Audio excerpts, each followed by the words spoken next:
ઔદ્યોગિક નગરી અંકલેશ્વર તાલુકાના નવા બોરવટા ગામ નજીક એક હૃદયદ્રાવક અને માનવતાને શર્મસાર કરતી ઘટના સામે આવી છે, જેમાં એક કચરાના ઢગલા પાસેથી નવજાત શિશુનો મૃતદેહ મળી આવતા સમગ્ર પંથકમાં ભારે ચકચાર મચી છે. ઘટનાની વિગત એવી છે કે નવા બોરવટા ગામની સીમમાં આવેલ કચરાના ઢગલા નજીકથી પસાર થતા સ્થાનિક રાહદારીઓને એક નવજાત બાળક પડ્યું હોવાનો અહેસાસ થયો હતો. નજીક જઈને જોતા તે એક માસૂમ નવજાત શિશુ હોવાનું માલુમ પડ્યું હતું અને તેને કોઈ હલચલ ન જણાતા તે મૃત હાલતમાં હોવાનું સ્પષ્ટ થયું હતું. આ કાળજું કંપાવી દેનાર દ્રશ્યો જોતા જ સ્થાનિક લોકોના ટોળેટોળા ઘટના સ્થળે ઉમટી પડ્યા હતા અને કચરાના ઢગલામાં માસૂમને આ રીતે તરછોડી જનાર પાપી જનકો પ્રત્યે લોકોમાં ભારે પિટકારની લાગણી વરસી રહી હતી.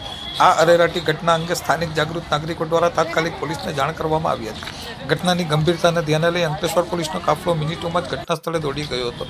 પોલીસે કાયદેસરની કાર્યવાહી હાથ ધરીને નવજાત શિશુના મૃતદેહને પોસ્ટમોર્ટમ અર્થે હોસ્પિટલ ખસેડવાની તજવીજ હાથ ધરી હતી. આ માસૂમ બાળકને કચરાના ઢગલામાં ત્યાજી જનાર ક્રૂર અને નિર્દિષ્ટ તત્વો કોણ છે તેમજ કયા સંજોગોમાં આ બાળકને અહીં છોડવામાં આવ્યું તે દિશામાં પોલીસે તપાસના ચક્રો ગતિમાન કર્યા છે. આસપાસના વિસ્તારના સીસીટીવી ફૂટેજ તેમજ તાજેતરમાં હોસ્પિટલમાં થયેલ પ્રસૂતિઓની વિગતો મેળવીને ગુનેગારને વહેલી તકે જેલના સળિયા પાછળ ધકેલવા માટે પોલીસે આગળની કાયદેસરની તપાસ શરૂ કરી છે.